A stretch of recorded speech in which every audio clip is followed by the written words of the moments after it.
COP26 finally got underway on Sunday. World leaders have been talking and they've been saying things, making promises, but we're looking forward to see what will come off this by the time these discussions end. At the moment, two agreements have been tentatively put forward, deforestation and the other part of it. But it's not enough for them to just say the promises and not keep to it because we've had this before. But we'll leave them to do what they have to do. Most of them have gone back now to their different countries, left behind those who would negotiate through it all till the end of COP26. Hopefully, we'll get some agreement done and we'll see some actions. But before then, something else is important for us to talk about. On the 18th of October every year, we celebrate the World Menopause Day. Menopause is a natural occurrence, I believe, that all women will always experience. But according to the CIPD and Bupa survey of 2019, 3 in 5 menopausal women usually between the age of 45 and 55 were negatively affected at work, and that almost 900,000 women in the UK left their jobs over an undefined period of time because of menopausal symptoms. I'm not an expert in this, but I've got someone who can answer some of the questions we have to understand and to start raising awareness about this. And if you've seen, what the promo we've been doing since Monday, you will have known the person we're talking about. And like on the show, I will not normally call the name of the guest. I will just say hello to the guest and bring the guest on to introduce himself or herself. So just the same way, I'll just say, hello, guest. Are you there? I am here. Thank you very much, Ollie. Yes, I'm Hi Bev there. Thorogood. Thank you. Hey, if you just give a bit bio about yourself so that everybody will know who you are.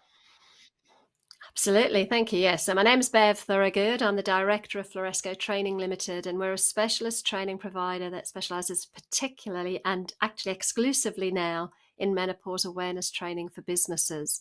And I've been doing this now for nearly 4 years because I was one of those many women who, because of menopause symptoms, walked away from their job.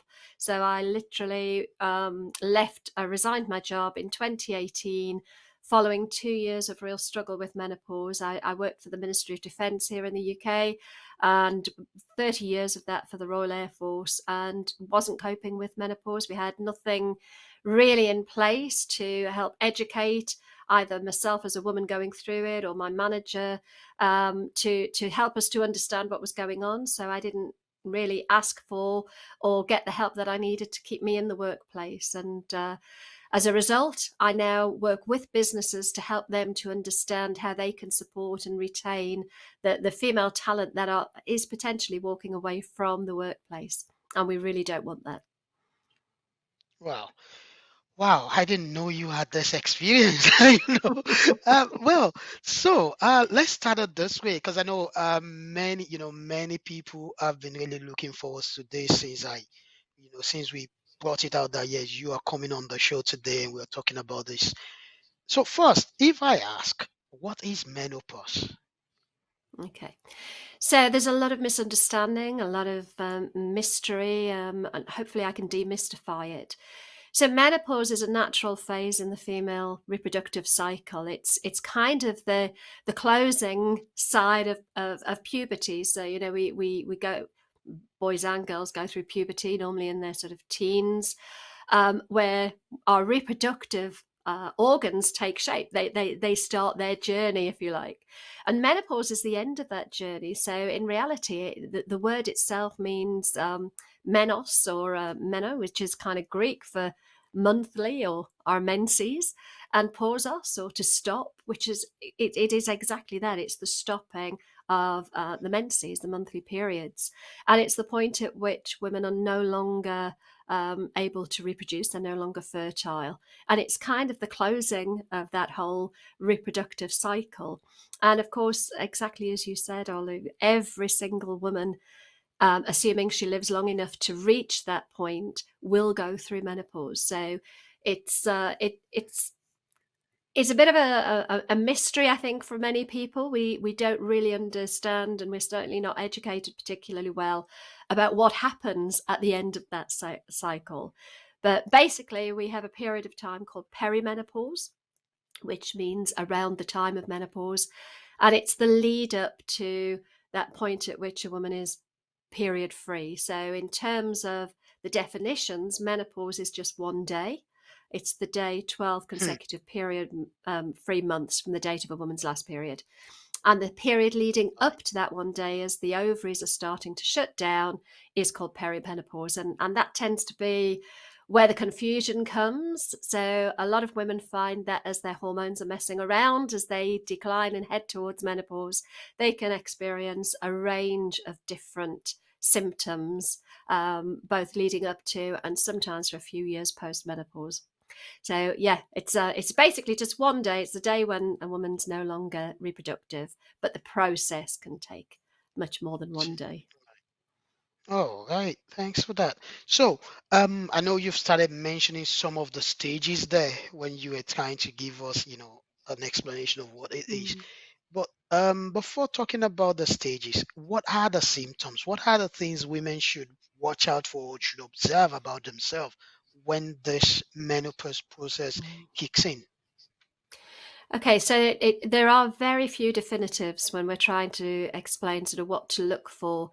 There are actually at least 34 different symptoms related to menopause. So a lot of women find that in the early stages of perimenopause, their first signs or symptoms are often things like changes in their menstrual cycle. So they might find that the frequency, duration, the amount of the flow is changing, but often it's a gradual change and it's not hugely obvious. But other symptoms that often creep in are things like increased levels of anxiety, brain fog, which includes things like sort of short-term memory problems, word recall issues, cloudy thinking, so lack of clarity of thought. Also things like insomnia and fatigue and um, depression, low mood, mood swings. But then we've got a lot of the physical symptoms as well that can often start to creep in. So often women find that they start to develop migraines and headaches, increased um, regularity of urinary tract infections. Often it's things like aching joints and muscle soreness. There really are a whole range of different symptoms, and the reality is no two women will experience the symptoms in the same way or at the same time, and so it's quite hard sometimes to define whether they're perimenopausal symptoms or symptoms of other things. So we're coming out of hopefully coming out of a global pandemic, so obviously people are anxious and what have you around other things that are going on, but often our ability to deal with those stressors in life become a little bit more difficult as perimenopause kicks in. So it's hard to say what the initial signs and symptoms are. They can be very broad ranging. Right. So does it mean then that our scientists still need to do a lot of work then to help us out on that part?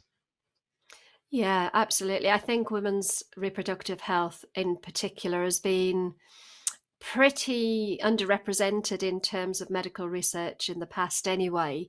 Still an awful lot that we don't really understand about how the female hormonal system works. Everything historically has been based around an average man. So there's still a huge amount of work. There is work being done. It's certainly, I think things are changing.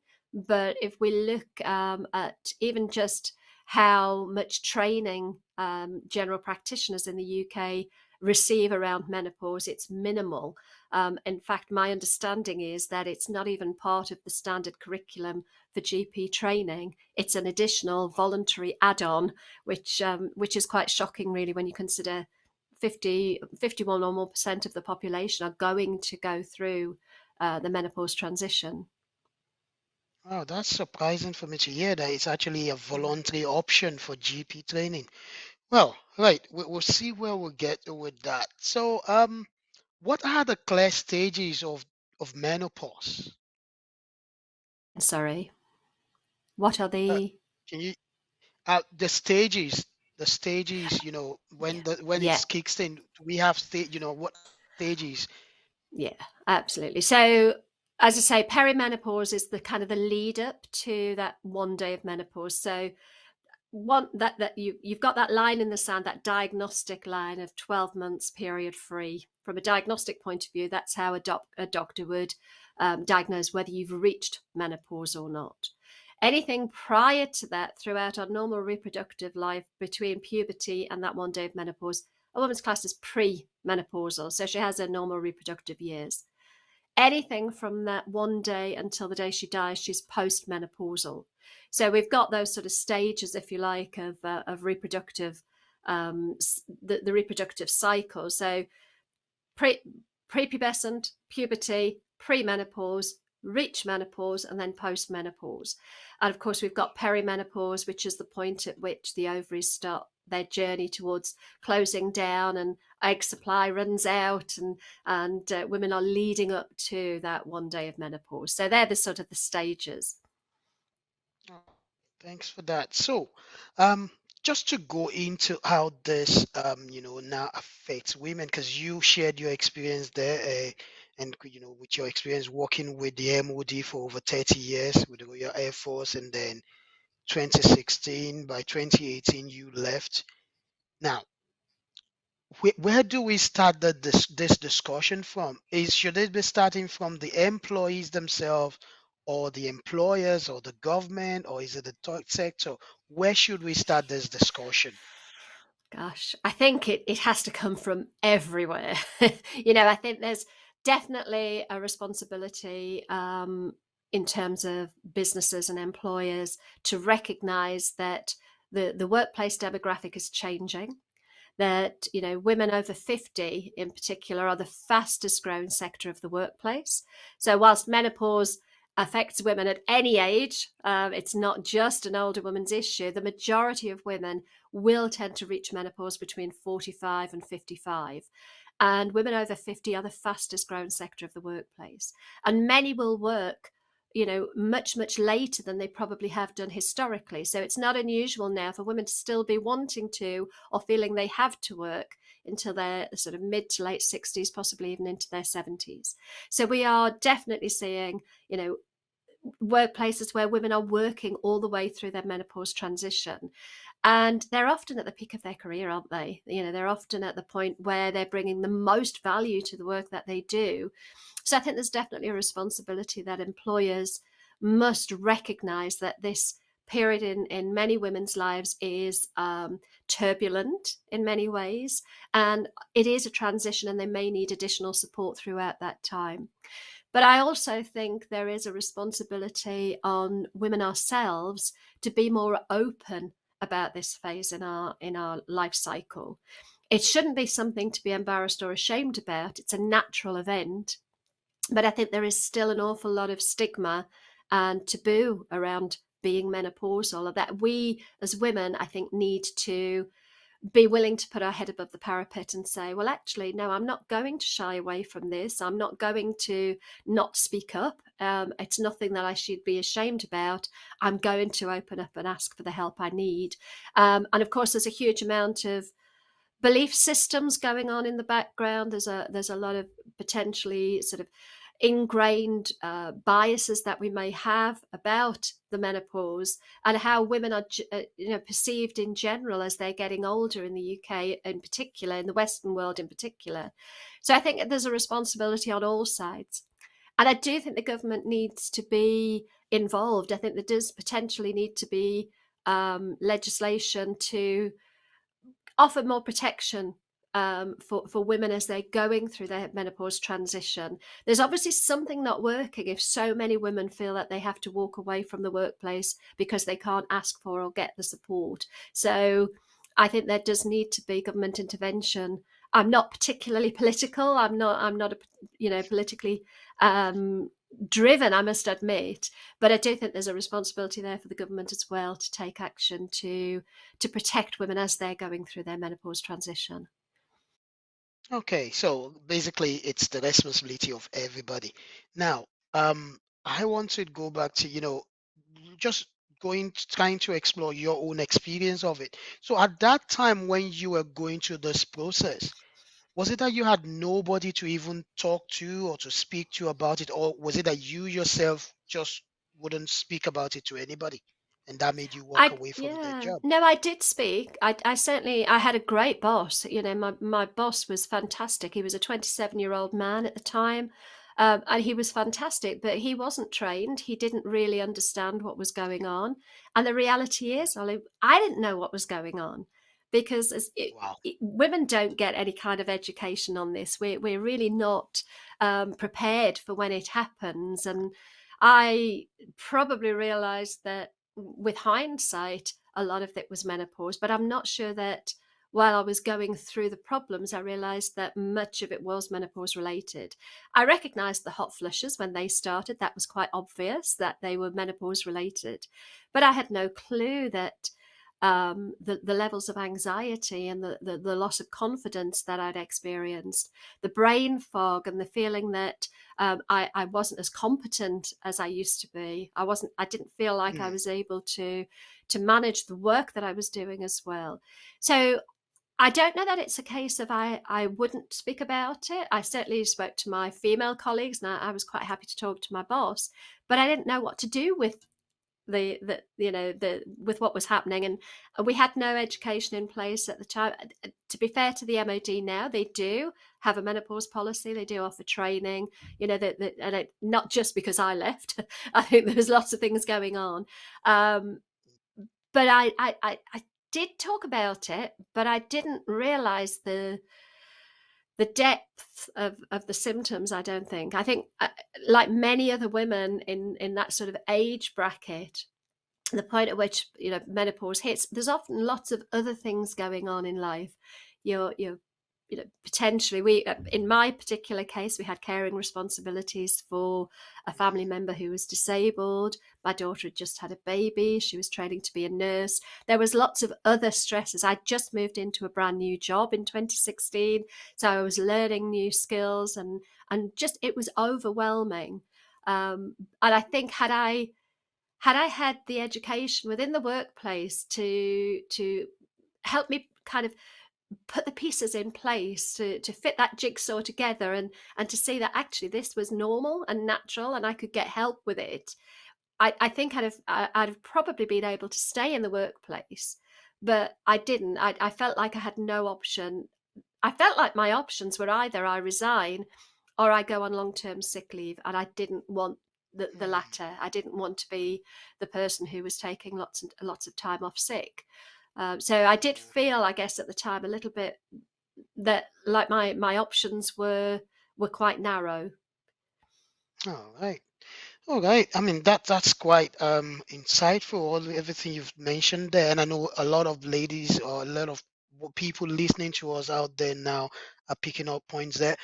Just to let people know, you're true to the Nigerian Pride, coming to you from Jambo Radio in the heart of Paisley, Scotland. And we are today talking about menopause in the workplace. And I've got Beth Thorogood, who is the founder of Floresco training. I didn't get. They just took that away there. Anyway, Floresco Training Limited. Yeah. Thank you very much for that. If you want to call in, the number is there on the screen. If you have any particular questions you would like Bev to answer, you can call in or send it to us via our WhatsApp number. There is a direct phone line also coming on your screen where you can actually call in straight to the studio. So, Bev, let's go on because you've opened another chapter there. But I will first of all make us focus first on the workplace before we come back to the public health part of things, because I think there may be a part of public health that has to focus on this as well. Now, looking at the workplace, what should the HR department should be doing? Because I think I think they with the HR, because I myself I'm an HR academic and professional, so I look at it. Is there a role for us to play in this, in Yes. making menopause policies happen in the workplace? What role should we be playing as HR professionals? Yeah. I mean, I'm not an HR professional. I'm not an HR expert by any means. So, far be it from me to try to tell HR professionals how to do their job at all. But I think there is definitely a place for HR. Certainly, most of the clients that I work with and the businesses that I work with, the initial contact is with the HR department. And, most of the time when I'm dealing with HR professionals, they just want to find the best, provide the best service they can for the people within the organization. So where HR comes in, I think, is the fact that they have that sort of umbrella, that helicopter view, I guess, of the people within the organization. So they're more than likely getting the questions being asked from managers, from women who are struggling with this. So I think certainly HR have got that. They've got that ability, I guess, to be able to see the bigger picture. But I don't think it's just an HR responsibility at all. I think it has to be broader than that. I think we have to have managers who are trained to understand the symptoms that women may experience. I think we need to train managers to recognize their own biases and assumptions that they may make, so that they don't so that they don't stereotype and potentially put barriers in the way of somebody being able to perform well. So I think it's not just an HR responsibility. But I do think there's a place in HR to be able to potentially look at a practical level at, are our policies menopause friendly? Do they actually recognize that menopause is a factor? Are our absence management policies and processes, are they in any way disadvantaging women as they're going through menopause? If each individual absence is seen as an individual trigger point, should they be maybe looking at different ways to look at their absence management policy, so that we're not penalizing women going through menopause who can have a range of different symptoms that can initially look unconnected. And I also think, in terms of equality, diversity, inclusion, obviously that often sits within HR. So, and it is very much an inclusive topic. Whilst we talk a lot about women going through this, but of course it's broader than that. So, not everybody that experiences menopause is going to identify as a cis woman. So, if somebody's menstruated at any time throughout their life, they are liable to go through menopause. But also, even men who will never experience it firsthand will be impacted by menopause, particularly in the workplace. But also, you know, many will be married to women or live, in partnerships with women, will have mums or sisters or work colleagues who are experiencing menopause. And it definitely does impact everybody. So from an HR point of view, they, as I say, they have that sort of overarching helicopter view of what's going on and how to create those sort of inclusive policies. And as I say, I'm not an HR expert, so I would Yeah, not want to be saying this is what you should be doing and no, you're not doing it right by any sure, means. But I think they're in quite a yeah. unique position to facilitate change, I guess. Yeah, I mean that's what I was looking for, like, and that phrase you use, helicopter view, I like it because when you look at the Equalities Act, I think this issue will come age, gender, and sex, and you also look at the 1974 the 1974 Health and Safety at Workplace Act as well, that every organization should have provide a safe working environment for every of their employees, and and that's the place I believe the HR has to come in. And in terms of, yeah, we've said that, yeah, we're all involved in this. But then there's another part of it, which is the employer's part. You know, how do we create this awareness amongst employers? Because some of them, to my surprise, I did just a short survey about it, and in the short survey, about 85% of them have not even paid attention to it before. So I what think we're should on we a be doing journey. on the part of employer? I mean, Yeah, we're what should we be definitely doing on a on the part of journey. employers? Well, I think this comes down to, the government intervention. Maybe there needs to be more legislation that makes it more mandatory for companies to be more proactive in how they support women going through the menopause or people going through the menopause. Um, I think things are changing, and we don't see change overnight. It doesn't happen, but we are seeing change. You mentioned sort of 85% of businesses weren't doing anything. When I started doing the training that I do now, 3 or 4 years ago, I would have said that was probably nearer 8 or 10%. So we are seeing changes, and actually, the UK is definitely leading the way in terms of employers getting involved and doing the right thing.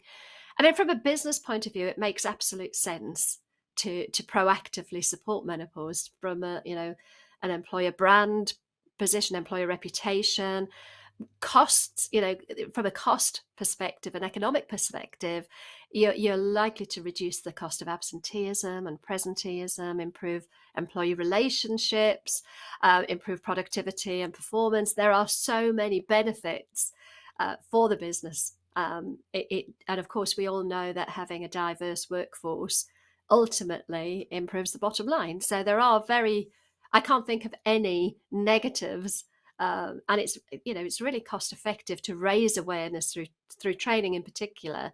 But and keeping getting the conversation going doesn't cost much, but we do need sort of senior leaders to recognise that there is an impact on the business if they're potentially losing valuable female talent from the workplace. There is an impact on the business. And so I think we just have to keep banging the drum and saying, we need to talk about this more. We need to make it a more normalized mainstream conversation. Yeah.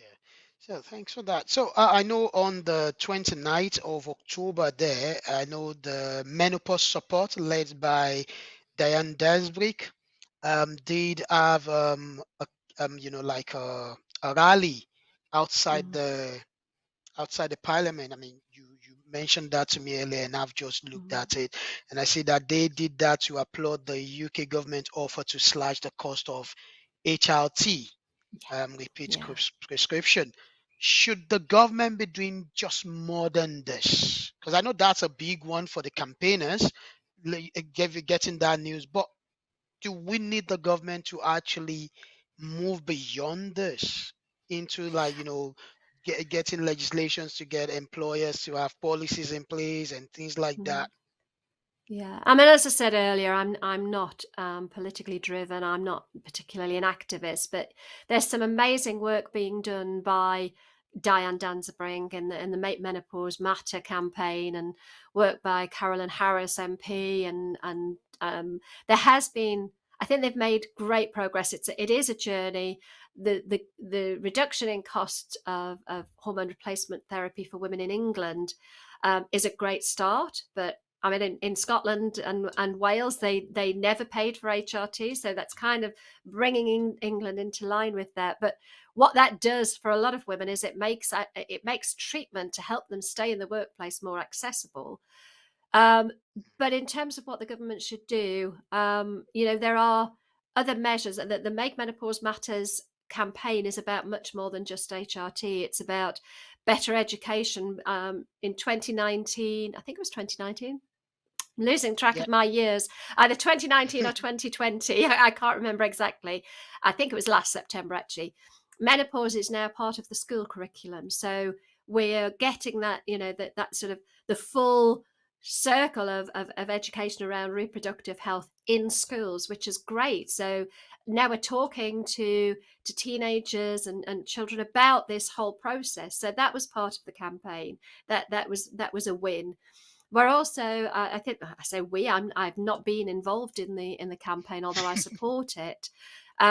Looking to improve GP training, looking to improve and mandate some measures around supporting menopause in the workplace. So there is definitely work being done at a political sort of level. As I say, that there are other people who are far more knowledgeable and far more authoritative in terms of the political angle than I am. For me, it's very much about getting into businesses and raising awareness through education of the implications of menopause.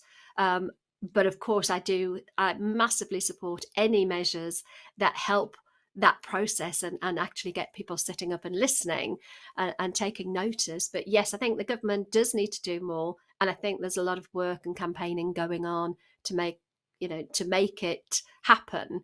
But certainly there are certainly areas that are in terms of the workplace that are being talked about now. Okay, so let's move into your area of specialization, which is more of bringing on this awareness to businesses. So, where is the starting point? And that, if businesses want to do, want to get, I mean, how do we, this is me just asking you like your own professional question now, your own question about, okay, tell me how you will approach my business to give me an awareness about this and to get this into my operation in my business. So, I mean, there's certainly best practice guidelines from people like the Chartered Institute for Personnel and Development here in the UK. They've done, a lot of work looking at what best practice looks like.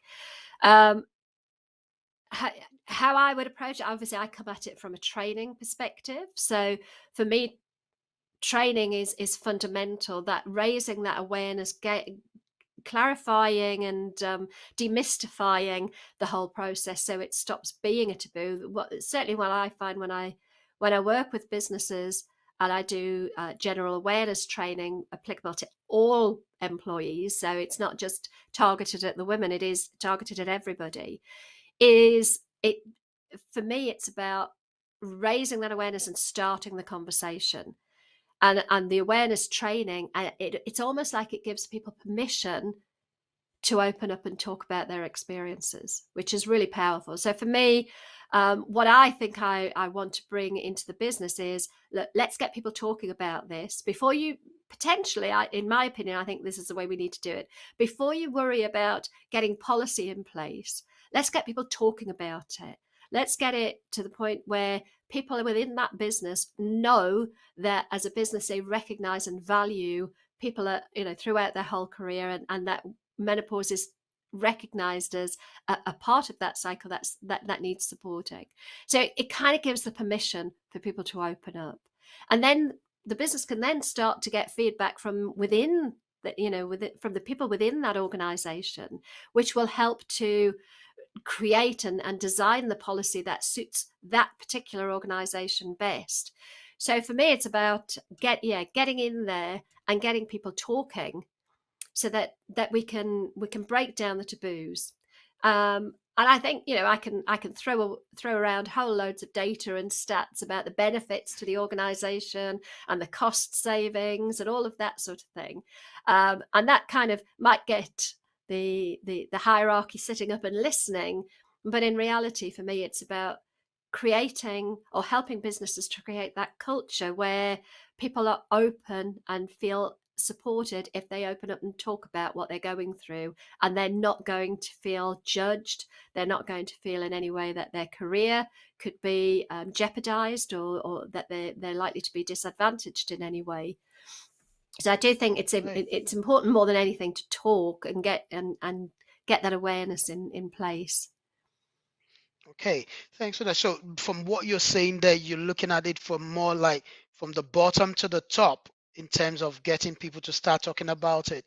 Not that we should first talk to the maybe senior hierarchy of the organization, but starting with everybody and then getting the Yeah, talk I to mean, in listen order, more. I think it has to come from the top down initially, to set the scene and to set the standard. I think it's quite difficult to really make businesses sit up and listen if you're not talking to the senior level, and you haven't got buy-in Yes. at that level. But I think it for me it is about not just training the managers, not just training the HR teams, but actually talking to everybody, and getting just getting people talking, breaking down the stigma, and normalizing the conversation. Hmm. Breaking down the stigma and normalizing the conversation. If you're just joining us, you're tuned to the Nigerian Pride, coming to you from Jambo Radio in the heart of Paisley in Scotland. And today we're talking about menopause in the workplace. And I've been discussing here today with Bev Thorogood, who is an expert in this field and also in charge of Floor. Help me with the pronunciation of your Yeah, organization. it's Floresco. It's like Tesco, but Yeah, with a flow on the Floresco. Oh, front. okay. Yeah, Floresco. that's it. Floresco. Yeah, Floresco Training Limited. Yeah. So, we've been listening to the experts things she's got to say, even though she's constantly said, I'm not an HR person, I'm not political person. This is just about training for me. And it's been a wonderful, conversation so far with everything we're talking about. Now I have a question here from somebody, and this person I just send it to my okay. So this person said, oh, I'm in a situation where I have had the discussion with my manager about this for the past 2 months, but nothing seems to be coming. I've also spoken to my senior manager. What should I be doing? And I don't want to resign from my job. Mm. Without knowing more of the background, I guess, have you been clear about what would help? Mm, I think sometimes it's difficult for managers to know exactly what would help, and what to put in place. Sometimes it's good if we, as the individual who's dealing with the problem, is able to articulate what it is that would actually help. So for many women, it's things like, again, without knowing what the issues are that you have within the mhm, workplace, it's hard to know exactly what advice to give. But think about what your symptoms are, which symptoms, probably which 4 or 5 symptoms are giving you the most problems within the workplace, and then keep a record of the symptoms, and how they are impacting you in the workplace. And then think about what would make life easier for you, whether that might be a temporary reduction in workload, or flexible working hours, or again, as I say, without knowing what the issue is, it's hard to know mhm. what to suggest. But think about what would help you, and be clear when you're having the conversation with your manager what would help. So your manager is obliged to look at, finding workplace adjustments to support you. But without, I guess it's, have you been very clear in asking for what you need to help the manager understand what they can put in place? If you have done Okay. all that and you're still not getting any support, you could potentially speak to your HR department, or a union representation, a representative if you have a union. But I would start with going back to your manager, and being trying to be clear about what your problems are, the impact that they're having on you in the workplace, and what you think would help to mitigate some of those problems. Okay, I think that is very helpful to that person. And if she comes back with more questions, I'll let you know. The other thing I was going to ask you, because I know you've touched on it a bit, is that now we, in many organizations we now have diversity officer, equality officers. Is it time to start making them aware of this issue as well? Because most of them these days they only pay attention to gender, ethnic background, race. They pay attention to sex, transgender issues. Should this become par? part of what a core part of what they start paying attention to as well. Mm. Yeah, I think so. I think without a doubt it needs to be. I think a lot of businesses look at menopause as a health and well-being issue, which of course it is, but it's also a D&I issue as well. You know, it's very much a diversity issue. So yes, I think they should, and I think many are. At the moment, you mentioned earlier about the Equality Act and you know sex discrimination, age, gender, disability. At the moment, menopause isn't a protected characteristic in its own right. We do have protection in as much as sort of age, sex, and disability, but I have a few problems with that because we do know that menopause isn't strictly an age related issue. So women can experience menopause at any age from teenage years onwards. So it's Wow. not truly and strictly an age related subject.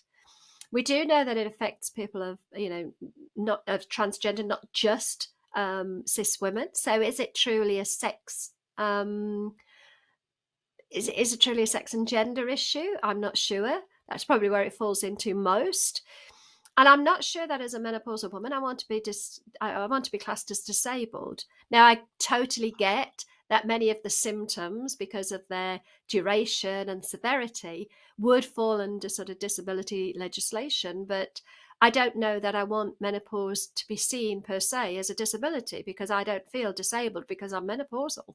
So I think there probably is a place for menopause to be recognised as and designated as a, um, a characteristic. I've lost the word. That's menopause for you, Olu. A protected characteristic in its Characteristics own in right. itself. And I Right. think there are Yeah. conversations being had at the moment as to whether it should be. Yeah, because actually, I was hoping that for the last part of the question, but you've just touched on it because when I read about it, before now, and saw even on the website of the Parliament itself in Westminster that they actually just put it under sex, age, disability, and I was like, why would you put it that way? From everything I've read from the health sciences journals, research journals to HR and everything, it seems it's something that can happen at any age from teenage to any time. It could happen at that, and you don't want to class such as a disability as well, like you said. I mean, how many women will want to be in that pot of, okay, because you're going through a menopausal period, yeah, that's it, you're disabled. And and I think I will support what you're saying, that I mean, apart from saying that the government should bring out a legislation that will make employers to have policies in place, I think the government should also come out and define this as a protected characteristics, because I think it's quite important. We can't really put it under any of those three characteristics fully, because one, you want to avoid promoting ageism. You want to avoid that. You also want to avoid that, the place of the gender, the sex issue or disability issue.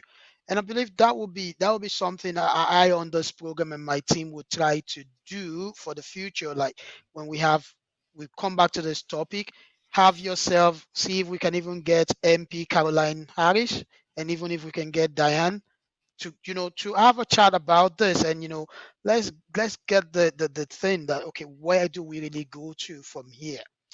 um so just to round it off, where is the place of the trade union in all of this?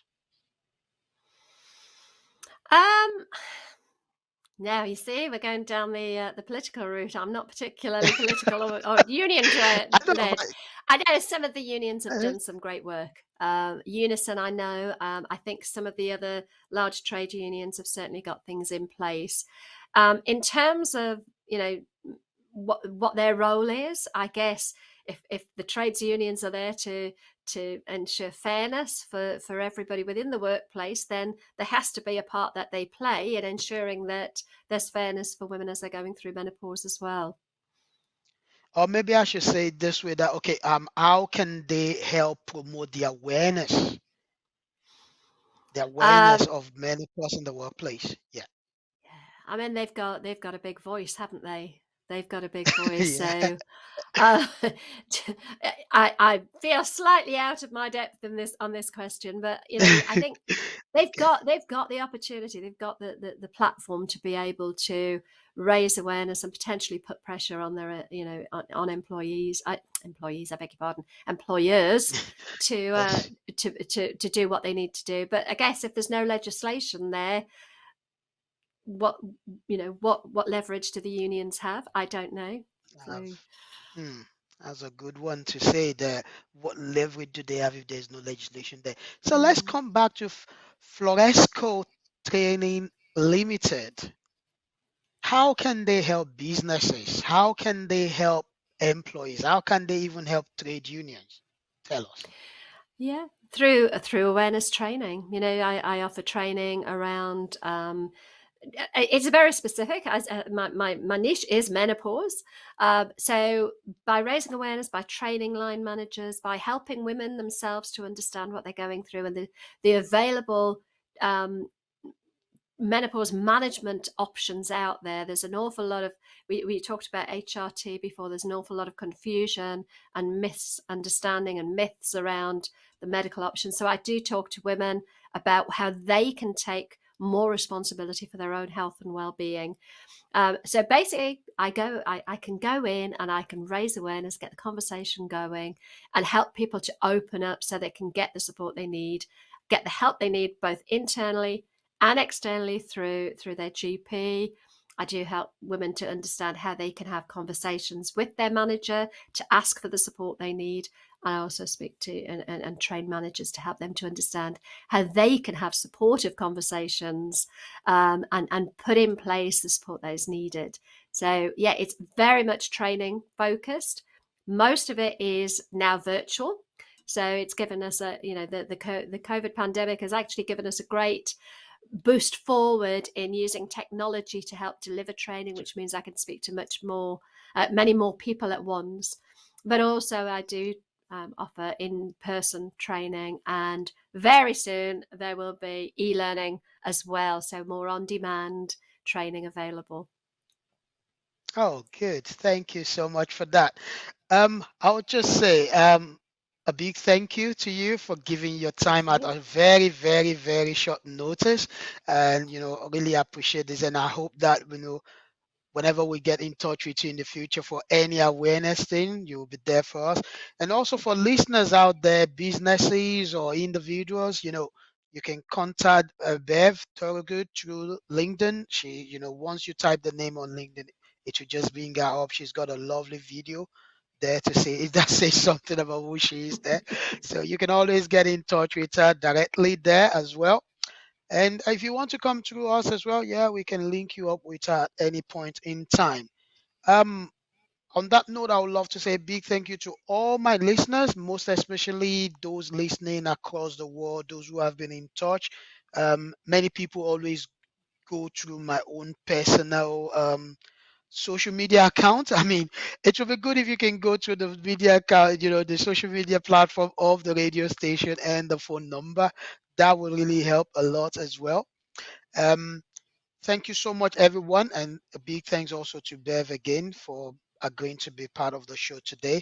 And I want to thank all my production crew there as well, Zainab and others. Thank you so much. Next week, definitely, we will talk about COP26. We will see what they've been doing. See, of what relevance is this actually to us in the UK?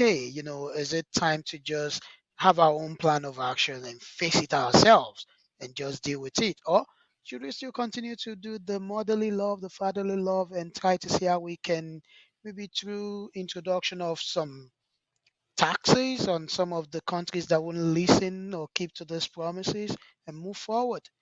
Next week, we will talk about that. On that note, I would love to say a very good evening to everyone. Keep safe. Coronavirus is still out there. Keep safe and be careful of where you go. Thank you very much. Bye for now.